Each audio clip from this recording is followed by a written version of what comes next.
Hey guys, welcome to this episode of the advisory board. I've got Tom Aronica with me and from Biller Genie. So I want to do a quick intro to him, let him just kind of grab the mic and run. But Tom's fantastic. So let me tell you a little bit about him and why you should care about what he has to talk about.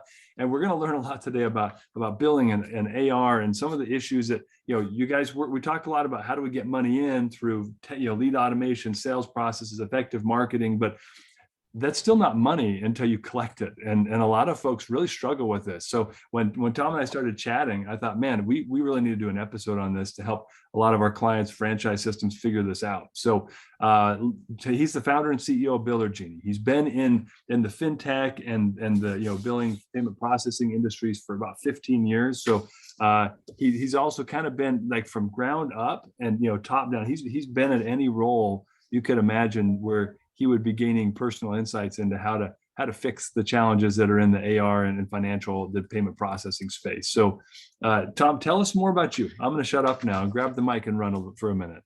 No, you could run with it all you want. I appreciate it, Dave. Thanks for having me. So yeah, I'll just give you a quick background about myself. I come from the payments business. So I started a payments company back in 2008. Grew that till it became an acquisition target and sold it in 2013. From 2013 to 17, we're really helping other software companies build integrations into their applications. And we heard from thousands of business owners that were asking, like, why are there all these disparate systems when we start talking about accounts receivable? When you have, a credit card processing system over here, you may be using Square or Stripe or PayPal, and I have my accounting software, and then I've got to make phone calls, and I've got to, have somebody in my back office that's managing this process. Why are there all these disparate systems? And for years, we sold everything that existed in the market. We looked at every product that was out there. We tried to resell it. We tried to repackage it. And we found that nothing worked across the board, right? Something worked for one software, but not for another, or it worked for somebody that had a business that was subscription billing, but for someone that was doing one-off payments, it didn't work. And that's why we really built Biller Genie. It wasn't like I was a software guy that woke up one day with a really cool idea for software. We wanted to really solve a problem. It was sort of like, Plato, necessity drives invention. So we found a need in the marketplace. We found, a gap and a deficiency for a solution that wasn't there. And we decided to build it ourselves. And that's how we're here. Yeah, well, you talk about this, Tom, like you mentioned in your just talking about you, that there are a lot of challenges and issues in the industry that you guys were running into constantly. Tell me about that. Like, what are some of the key things that anyone listening to this who's running a franchise or any business would say, oh yeah, I have that challenge?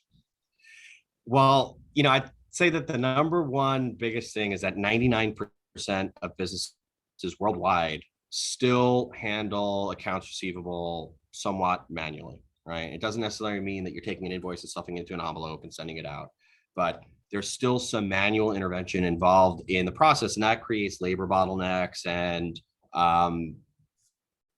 bottlenecks in general that delay cash flow, right? So when I look at accounts receivable and I look at the lifeblood of any business, really it's cash, right? Wall Street will tell you that of businesses that fail, and we hear all these statistics about businesses that fail, and 50% of businesses go out of business in their first 12 months and another 30% in the first 5 years. But what they don't tell you is that of those businesses that fail, 82% of them fail because of cash flow issues, not because they had the wrong product or the wrong service or that it wasn't profitable. It was that they couldn't get cash into the funnel fast enough. And so we hear it all the time. So we see sort of these common issues. And I think like a funny example of it is, think about the last time you went to a doctor, right? And you go to the doctor, they send the bill into the insurance company, and you don't get a bill in the mail for 6 months, right? And you forget that you even went to the doctor to begin with. I mean, these kinds of challenges happen all the time. And in order to get paid on time, it sounds so simple, but in order to get paid on time, the first thing that has to happen is you need to send the invoice on time. And people don't think about that, right? It's like, but think about the doctor example, right? So, we see these common challenges that are very labor intensive that create these bottlenecks, and that's sort of what we were trying to solve when we came to market with the solution. Yeah. So, I mean, invoicing on time, that's it seems so simple, but especially for a lot of franchise systems or or smaller businesses, medium-sized businesses, they do, let's say, recurring services, or they do regular services for people, even if the ticket item's not big. Sometimes I've got groups that do, like, let's say, carpet cleaning that I work with, or window cleaning or other things, and they're doing. They've got, and one of our clients, they have 10 trucks that go out every day. They do 3 to 5 jobs a day, right? Yep. So let's just say that 3 by 10, that's 30 jobs that need to be invoiced every day. Now, payment collection up front with a credit card is great, but not everybody will. So let's say even let's say 10 of those jobs, 1 out of 3, they have to invoice. Who's doing that? That's 10 a day. Is there somebody in the office dedicated to doing that? Now, that's 50 a week if you're operating five days a week. How many of those 50 aren't going to get paid right away? And you got to chase. Like, all of a sudden, you got yourself a real headache. And that's just 1 week. So let's say, 50 weeks out of the year, 2,500 invoices you got to manually chase. Who's doing that? And you hit the nail on the head. There's 3 things that have to happen in order to get paid on time, right? The first, we talked about, you got to send the invoice on time. The second is, and again, sounds simple, but you got to follow up on those invoices when they don't pay you. Because I don't know how many times, you've got an invoice where you just run into your checkbook to get it out because you're so eager to make the payment, right? But you got to send it on time, you got to follow up on it, and then you got to make it easy, right? And you got to they call it like channel switching, right? You got to give the consumer, you got to give the business, you got to give your client the ability to make a payment in a format and a function and modality that they prefer, right? And if you do all of those 3 things, you're going to have success. Yeah.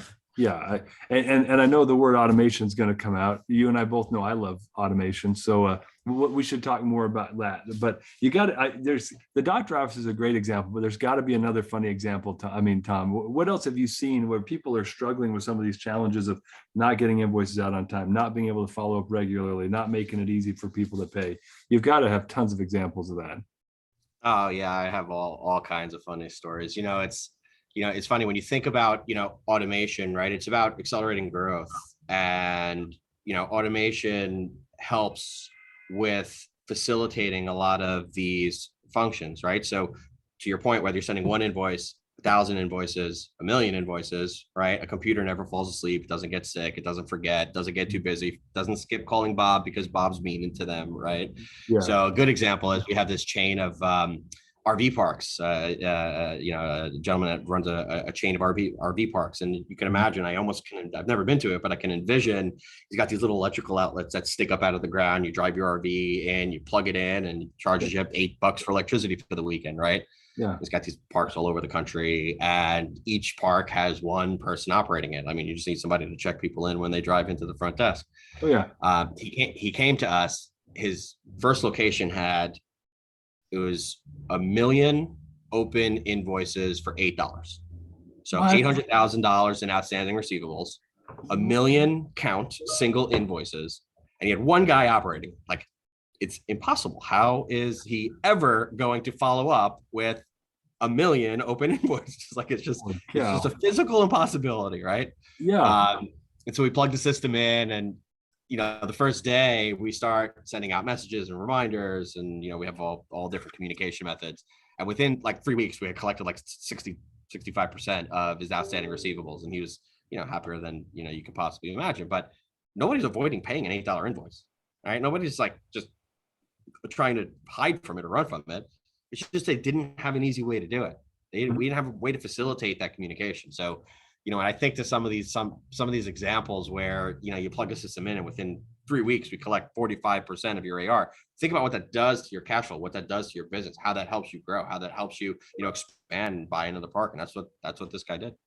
Yeah, that's fantastic. No, it's a good example. Thank you. And my wife and I, consequently, we owned an RV. We used to go to RV parks all the time. So I've been in the front office. I know it's usually an older couple. It's not like some young buck who's like eager to start calling people and asking for money. Those are uncomfortable calls. Yeah, especially nobody wants to make those calls for $8, man. Like, if you got a human doing that, dude, let's do some math again. If they spend 15 minutes per call for $8 an hour, you're paying somebody probably $15 an hour to collect on $32 an hour, right? Like that math doesn't make sense at all. You're upside down. Absolutely. Cool. All right. Well, hey, so let's shift gears for a minute. So these are some of the challenges people have. This industry is also shifting a lot, right? Of like AR and billing management. What are some of the big pivots that have happened in the last couple of years? So it's interesting. I always, again, I think about cash flow and I think about this like gas tank of money coming in and money coming out. You have, revenue and expenses, on the outflow. And what we've seen in the last 2 years is this big proliferation of accounts payable solutions, right? So solutions that are coming into the market that are helping the small and mid-sized business pay their vendors, right? And it's like, sometimes it seems backwards to me. It's like, why are we automating paying our vendors? Great, we got to do that, but shouldn't we be worried about like the money coming in, and like getting our own invoices paid? So we've seen this big proliferation of, accounts payable solutions. And then we've seen this big proliferation of integrated payments, right? So when people start to think about solutions, we start to think about integrating those together. So that way we don't have these disparate systems. But I look at like a restaurant, right? And I think about a restaurant and I say, how many times is a restaurant going to change their point of sale system in the course of a lifetime, right? They got to retrain their staff. They've got to reprogram their table layout, new menu items. And how many times is a manufacturer going to change their accounting software in the life cycle of their business? It's sort of the same thing. You experience this, right? So being able to facilitate these workflows using the systems that they're already using adds a lot of value. And I think that's what we're going to see in the next 2 years, 5 years, is this big shift towards integrated payments and this big shift towards being able to facilitate that using the systems that you're already using. And when you look at, numbers that are out there, the e-invoicing market, and it's even started already to happen. Usually Europe, the EU, Asia, they're typically a couple of years ahead of us in terms of technology and in terms of adoption of these sort of solutions. EU a couple of years ago passed a law that every invoice that goes out needs to be sent electronically, right? So it's coming. That whole state of e-invoicing is projected to grow like a 26% CAGR over the next, an 86% CAGR over the next 6 years.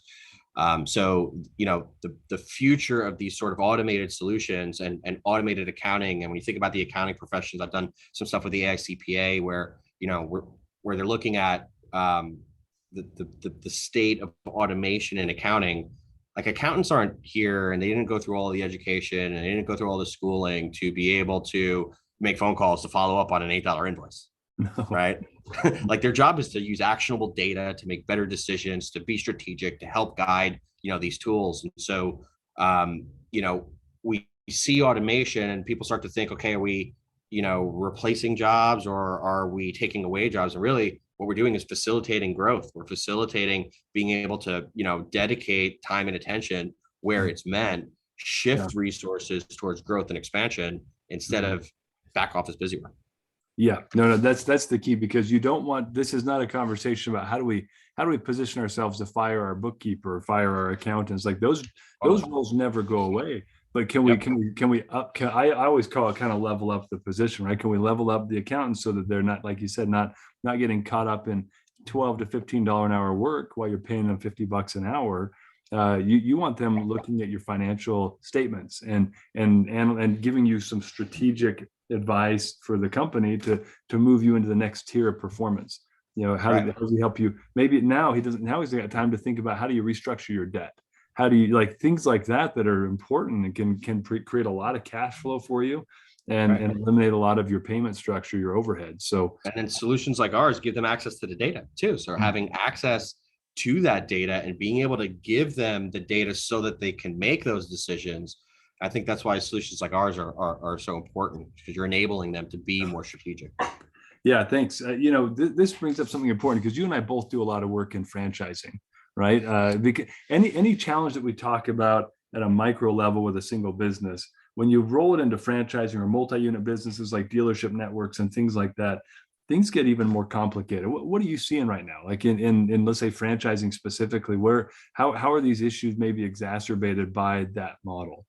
Yeah, so I mean, you could look at the whole life cycle of a franchise system, right? So when starting out, wanting to keep the processes simple and systemizing it, making it the same for everybody across the board. I mean, franchising 101, right? So when we've seen and we've started to roll out new franchise ops, being able to take that pragmatic, practical approach and rolling that out across multiple units from the inception through the growth makes it very scalable, right? So I think the first thing is scalability. The second thing is visibility, right? So we hear a lot from franchisors that talk about item 19 and wanting to be able to see, have access to all that data. We again give them more access to being able to see it's data, right? So there's a lot of automation behind.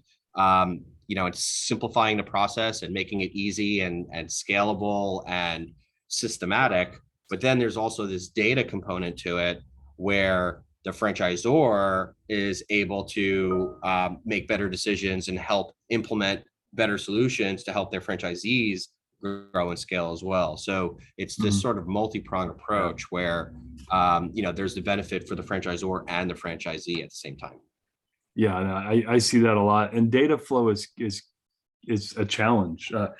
When you said something a second ago, it triggered a thought in my mind. So franchising, they always build out these, fantastic operations manuals that are highly focused on day-to-day operation, running the business. How often do you see a lot of operations manuals, or do you see the instructions in the franchise system about accounts receivable? I'm just curious, is it usually well documented? Is it usually systematized that way? Or is it usually a little bit soft, like, collect I would on say, yeah, I'd say it's pretty fragmented. And it's just the state of receivables in general, right? There's so many different components, players, systems, technology, associations. Like there's just so many disparate systems that it's tough to build a process, right? It's tough to build that, SOP. Is our sort of favorite word here, that standard operating procedure.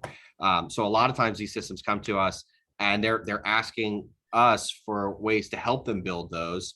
And I think what's great about a solution like ours or any of these other, AP solutions, AR solutions, yours, is that you don't eliminate the need for the process, because you still need the process, but you can automate the process, right? And you can, that's what it's all about, right? So you don't need to think, you don't need to have a new franchisee that's coming in, and now they have to, learn how to be a bookkeeper, learn how to be accountant, learn how to be, a receivables clerk, and learn how to train their staff to do all of that. Let's focus on growth and scale and marketing, and how do we get our product out there, and how do we grow, our unit, and how do we increase revenue, and how do we, expand marketing initiatives.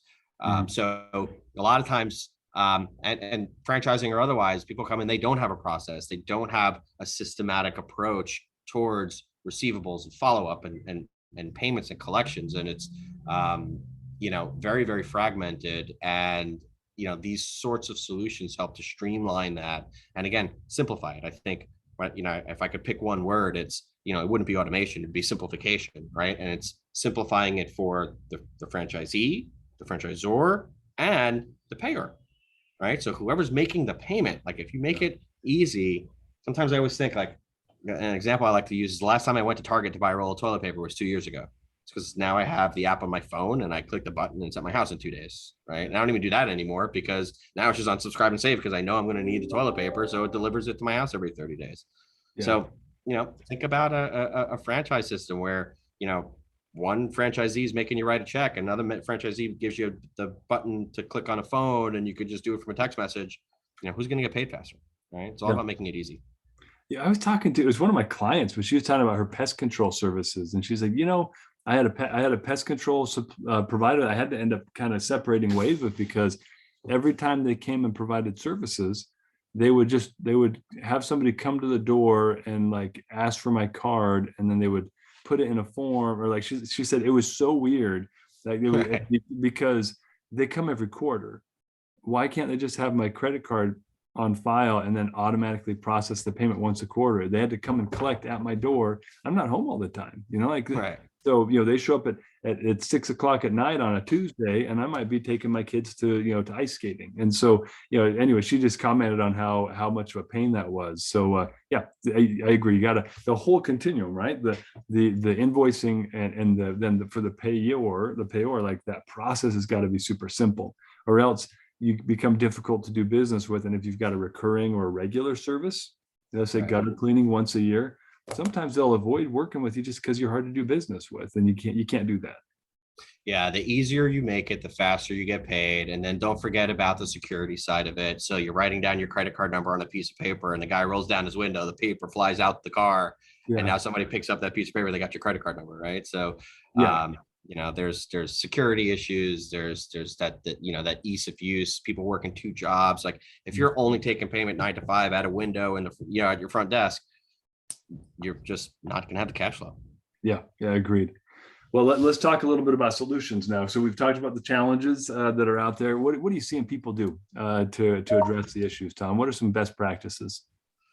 Yeah, so what we've seen people typically do is, and I would say in years past, even what we did when we were sort of coming up with the concept was people typically throw bodies at it. Right. And it's a pay to play model, right? You throw more bodies at it, you throw more money at it, whether it's internal, external, third party services, and that's been the sort of traditional format. And we see bigger companies, right? Like FedEx as an example. Like when you go on FedEx and you go on FedEx's website, you're not making a payment using FedEx's software. They're using a third party system like a High Radius or a Bill Trust, right? And typically what we've seen in the market is these very expensive, super enterprise system that are meant for the Fortune 50s that are automating a lot of these processes, right? And helping to facilitate a lot of these processes that we're talking about. And so our goal is, how do we democratize that? How do we make that affordable and accessible to the SMB? And the strengths that we've seen in terms of what we're able to accomplish is automating some of that back office busy work, right? The e-invoicing part of it, sending the invoices, using multiple communication channels, right? So does somebody prefer text over email or paper mail over text, right? And being able to communicate with them in the channel that's most convenient for them, and providing bill payment solutions if they want to make a payment, through their bank. That follow-up and automating the follow-up and taking a consistent approach. I used the example earlier where, you have Sally in your back office and Sally skips calling Bob because Bob is mean to Sally, right? Bob never is going to make that payment because nobody's calling him, right? Where a computer doesn't play favorites. It doesn't skip. It doesn't get sick. It doesn't, forget from the day before. So what we're seeing right now is a lot of the automation behind just workflow, right? So if you were to hire somebody in your office, give them a playbook and say, this is what I want you to say. This is the schedule that I want you to say it on. This is how I want you to provide the options. And if we could just automate that playbook, we've been seeing a tremendous amount of success. Okay. Yeah, that's exactly the kind of stuff I was hoping to hear. The challenge with a lot of small businesses is there's a hole, so they throw a body at it. And that body, like we just talked through that example of the $8 invoices. Now, if it's $250 invoices, right, and they're collecting on, 1 or 2 of those an hour, they're definitely paying for themselves. But you have to ask yourself the question, what's the cost of that money, right? People complain about a 3% processing fee on a credit card, but you're paying people, sometimes you're paying 10% of your cash to have somebody chase the cash. So you got to change that equation a little bit so you put more money in your pocket. Right. And so, it's funny because when you look at a P&L, right, and you look at that income statement, like there's a line item that says credit card processing fees most of the time, right? Somebody calls it merchant services, but there's a line item there. So it's in your face, you see it. Yeah. But there's no line item that says AR collection fees, right? It's buried into printing, production, labor costs, office expense. Like it's buried into these hidden elements that you don't see. Wall Street says that the actual cost of processing an invoice manually is anywhere from $22 to $48 per invoice. So imagine a business sending 1,000 invoices a month, right? And the cost associated with that, where if we can reallocate those resources, put them behind a platform that is able to automate it, right? What we find, whether it's APAR, expenses, the reasons why somebody pays for Salesforce instead of using, or ClientTether instead of using an Excel sheet, right? Is because you're gaining productivity, you're gaining operational efficiency. So solutions like ours really contribute to a reduction in costs, right? You may see a new line item, but at the end of the day, the total cost that you're paying is going to be less. So I always use an example. These are from my payments days, right? Would you rather pay somebody, $5 and you could give them a $5 bill? Or would you rather pay somebody $4.35, but you got to give them 4 singles, a quarter, and a dime, right? Mm-hmm. $4.35 is still less than 5 any way that you cut it. So it's that whole concept of, putting one line item in place and being able to reduce the overall expenses. And when you look at the bottom line, right, if we're able to increase top line revenue, if we're able to reduce bottom line expenses, we improve cash flow, we have a sustainable business. Yeah. And this is where, especially when new franchises are getting going, a new franchisee hits a market, it could be the best market in the world, but if they're getting distracted by things like AR, it's actually the opportunity cost that's costing them more. And we're not even talking about these soft costs, right? But I agree with you. If you can eliminate the distraction of them feeling like they need to focus Tuesdays on AR instead of going out and closing more business or hiring the right staff to produce more, right? Like the more high value things they should be doing, anything we can do to eliminate those tasks are critical. And you're preaching to the choir a little bit, brother, because that's what we talk about on the sales front end. But you're just now we've done the service, we need the money, and I think you guys have a really good solution for that. Let's talk a little bit about, and if you don't mind, I would love when you and I chatted first, you talked through like this. Well, imagine this scenario, like you're a business owner and you've got some invoices that you need to collect. Can you give us an idea of what the magnitude is of what you're capable of? Because you're a representation of, I don't think there are a lot of people that do anything close to what you do, maybe pieces of it. But can you give me some examples or a walkthrough of, hey, I'm a business owner, I'm sending out physical invoices. This is what could be happening versus what currently is happening.